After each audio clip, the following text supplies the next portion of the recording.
Hello Street Fighter fans and welcome to the SFL Roundup. Here on Reversal, every single week we bring you guys all the latest news from all three Street Fighter leagues wrapped into one, just to keep you guys up to date with what's going on with your favourite teams, pro players, all that stuff.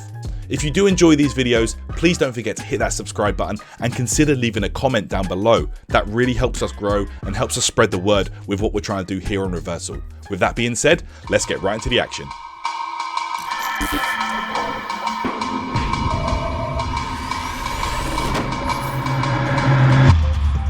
Welcome back at Street Fighter League Pro. Kicking things off with SFL Europe, this week saw two teams step up to the plate that desperately need a win, the first of which being Reason Gaming. Being the away team this time, they put forward a lineup of Shivs with Manat, MQS with Fang, and Soundboy in the anchor position with Cody.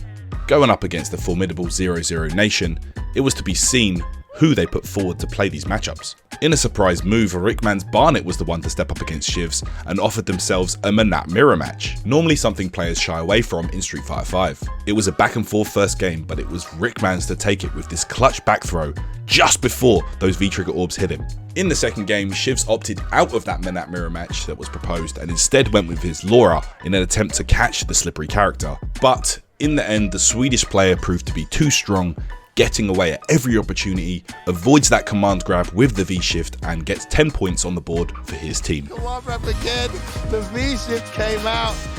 In yet another surprise move from 0-0 Nation, they put forward Veggie, a guy that has not had a single win this season, to go up against a bad matchup with his birdie against MQS's Fang. And it was looking like the right move. In a very scrappy opening match that was borderline disrespectful, Veggie was the one that took the first game for his team, much to MQS's surprise. And just when it looked like Veggie was about to run away with the set 2-0, MQS held it down, took full advantage of Fang's many plus frames and tied it up one apiece. But in the end, it was that man Veggie who desperately needed to prove himself to his team and himself got that win, and you could see how much it meant to him here with this pop-off. V-shift.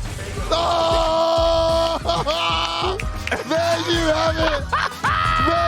Now sitting at a 2-game deficit, it was Soundboy sitting in the anchor position for Reason, and of course, stepping up to play against him was none other than Phenom. In a battle of the top tiers, which is more reminiscent of something we'd see on SFL Japan, Soundboy was really showing us some of Cody's strengths early on against Phenom's Luke. In a meta where Cody's V-Trigger 1 is so widely known as being one of the best in the game, Soundboy was really making that V-Trigger 2 look formidable as well. It was round after round as that Virgil Cody was slicing through Phenom's Luke. Going on a 2-game lead and looking very comfortable in the Luke matchup, Soundboy forced Phenom to switch to his old main, Karen. And despite a few little issues here with the rust perhaps, Phenom still looked solid, showed the fundamentals, and managed to take a game, making it 2-1 now for Reason. But Soundboy fired back with some amazing offense of his own, such as this amazing broken V-Trigger 2 setup, the frame kills, everything was on point. But with another dropped counter hit confirmed, Phenom's Karen was looking a bit questionable here. Soundboy takes it for his team and they go into a tiebreaker scenario. And it was Rickman's Barnet who stepped up in an attempt to counterpick Cody with that Manat. And this first one was a perfect example of how things can go so downhill if Cody gets in. Soundboy gets the hit twice and it's over, just like that. Desperately needed win for Reason there. Soundboy proven to be the MVP this week, absolutely 25 points and the win for Reason. Victory and the victory. The second team who need a win, even more so than Reason, Wild Blast stepped up now with a lineup of Vega Patch playing that Fang, Momi Game 2 with Kami, and Takamura Game 3, best of 5 with Akuma.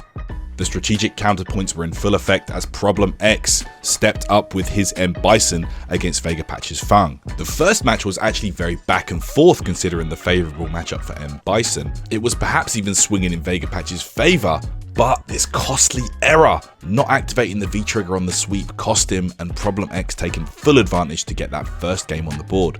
And it was evident why Mouse put forward the former Evo champ to play this matchup, as it was a textbook example of why M Bison can just close down Fang, shut down his options, make it through the fireballs and get that win for his team. Problem X gets 10 points on the board. Coming up second for Mouse to face against Momi, it was the man in the sandals, the Oro expert Broski. Feeling confident beforehand, he did say that he thinks his opponent does not have the Oro matchup experience, but Momi showed some great answers here, including the V reversal to avoid the chicken feet setup. It worked out, the V reversal! And it was looking like Momi had done his homework as the Dutch player was running riot all over Broski. All it took was one misplaced dive kick for Broski to activate the Tengu Stone and keep himself in the game. Just look at that damage, man. Oh my god. Grabber, there you go. Look at all that red. Broski managed to tie up one game apiece here in one of the more back and forth matches we've seen on SFL Europe in a while. And in a final game, final round scenario, it was this spacing trap that got Broski the win here, with punishing with the CA at ready, and does take it for his team. That's 20 points now on the board for Mouse. Clutch it out. Wasn't as easy as he'd hoped. Really felt the pressure. Mommy put it on him. The final hope for Wild Blasts to pull them out of the depths of despair was Takamura, who expected to see 4 fills going into this best of 5 game. You think you're going to be playing 4 fills? All right, we'll find out. This is a big one for you. Stating he was very comfortable in the Akuma matchup, it displayed from game 1 as 4 fills showed all the tools Falk has to stop that approach from Akuma, whether it be the fireball game, the jumps. Takamura could not get in here. The 2 Capcom Cup qualifiers battled it out, and Takamura was looking like he might be able to stay alive in this with this big comeback. But in the end, 4 fills really showed us why he likes this matchup, utilizing those Falk buffs. The EX follow-up to the grounded shot to punish the fireballs really coming in clutch here, and he takes it. A 40-0 victory for Mouse Sports. Don't jump. No, you can't throw fireballs. We just said it. 4 fills, 100% ready. And that result has left Wild Blast in the depths of despair, looking like it's an impossible task to come out of that now, as you can see the standings for this week. Still lots of action to go, and it's going to be interesting to see how this unfolds here on SFL EU. No Street Fighter League US this week, as they are on a hiatus, but they will return next week with week 7 with Red Rooster versus CLG and Endemic versus UYU. Moving over to SFL Japan now, where it's always exciting to watch some of the best in the world throwing down. Round 8, day 1 saw a rematch from earlier in the season as Shinobism Gaming took on Nagoya Oja Bodystar Mildum. With Mildum as the away team, they had to put forward their lineup, and it was Fudo with the Poison, Narikun with Akira, and the legendary Daigo Umehara in the best of 5 position with Guile. This time it was Akira sitting on the bench. Shinobism team captain Momochi put himself forward to go up against Fudo as he was seeking revenge for the defeat he suffered last time they played earlier on in the season. And it was tense scenes despite showing great awareness of the matchup. Momochi perhaps made an error in judgment here, jumping in when maybe should have backed off a bit to try and get a timer scam. Fudo ended up taking the first game, and it was so close. And in the end, it was Fudo getting that win, asserting dominance yet again over Momochi, taking that for his team and getting the first win on the board. Next up, Shinobism chose Fujimura with Luke against a man who has no wins so far this season, Narikun. And it quickly became evident that today would not be the day for Narikun to earn that win, as 4 rounds later, Fujimura was standing with his Luke, leading us into a 10-10 tie. Of course, waiting in the wings for the Shinobism anchor was Daigo Umehara, and it was none other than the young player Yamaguchi stepping up here, going up against the beast. A good choice, as he has defeated Higuchi earlier on in the season. Unfortunately for Yamaguchi, Daigo is not Higuchi, however, as the legend showed great preparation for Luke, very active defensive style, and chips him out guaranteed for the first game. As the set continued, Yamaguchi was looking like a deer in the headlights, just frozen in fear, as Daigo absolutely controlled this match. But the young man was not to be deterred and really held his own against Daigo in the 3rd match, waiting patiently and timing his V-Trigger 1 usage to keep himself alive in the set. And it seemed that that was just what he needed to keep himself in the game mentally, as this amazing V-Reversal bait got a huge punish and closes out that match. But Daigo's wealth of high-level match experience proved to be too much for Yamaguchi, as he overextends. Daigo punishes here and takes that win. 30-10 win here for Oja Bodystar Mildum. Next up, V6 Plus FAV Roto Gaming, a team that need those wins right now, are going up against, unfortunately for them, top of the table, Good 8 squad. They put forward a lineup of Bonchan with Luke, Turameshi with Dalsim, and then finally Tokido with that Luke, with Sako sitting on the bench. First up was another rematch from earlier on in the season as Pugera the Boxer stepped up to take on Bonchan's Luke, a player that he previously had defeated in a final 3 out of 5 game, but this was 2 out of 3, and despite the matchup looking like it was swaying in Pugera's favour, a single excellent read from Bonchan to jump back on the dash punch got him this huge punish, closed it out, and Bonchan is one step closer to taking his revenge. And then in a second, also closely fought match, Bonchan found himself in this situation smothering Pugera, forces him to give up the V-gauge in case of a chip kill, and then it was clinical. Bonchan gets 10 points on the board and takes his revenge against Pugera.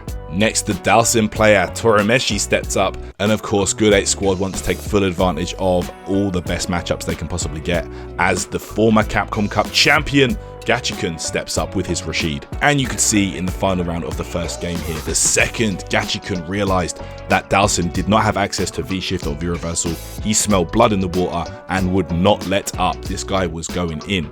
And the same was to be said for the second game as well. Gachikun, just the second he saw a moment to get in or close the gap or pressure Dalsim, he was in there like a bullet, and he closes it out as he ties it up here for Good 8 squad 10-10. Next up, it does not get more high profile than this. It's a rematch from EVO 2022. 2 EVO champions going head to head here as Tokido with his Luke steps up against Kawano's Colleen. And as you would expect of both these players, the patience on display was immaculate as it went down to a time over victory for Tokido in the first game. The patience was the name of the game here as it went down again to some more timeout rounds, and Tokido with the excellent reactions punishing this dash here with the target combo to secure another game.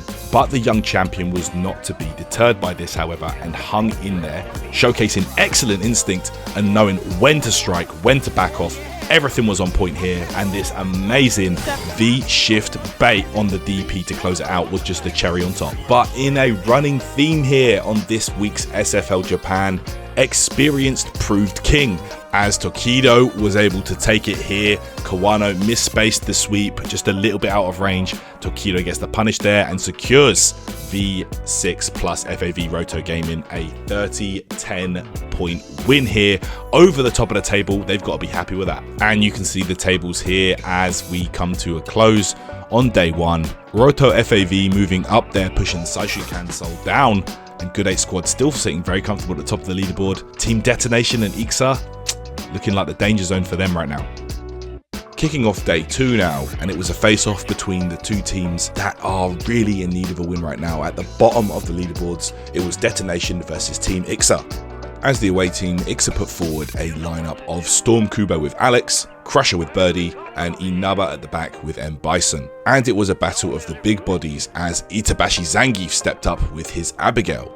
Itazan must have felt confident here as he defeated Storm Kubo the last time they met in the season, and Storm Kubo yet to get a win here on SFL Japan. But things were looking bright as he started out strong with Alex using his long range pokes to stop Abigail's approaches. He rapidly secured the first win, and then the pressure was on Itazan to slow down the pace and turn the tables.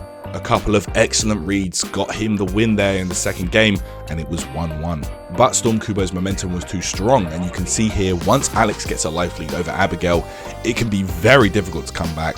Almost everything is a risk, and that perfectly spaced buffer into the CA secures him the game and his first win as he joins Veggie in finally getting one on the board here for his team in SFL. Next, we had a counterpick in play as one of the most exciting players in SFL Japan stepped up to the plate. It was Yurio with his Rose. Immediately from the first game, we could see Crusher was having a hard time with Rose, Birdie just not really built to deal with that kind of toolset. And Yurio showed a true Rose player mindset here, winning the first game with what else?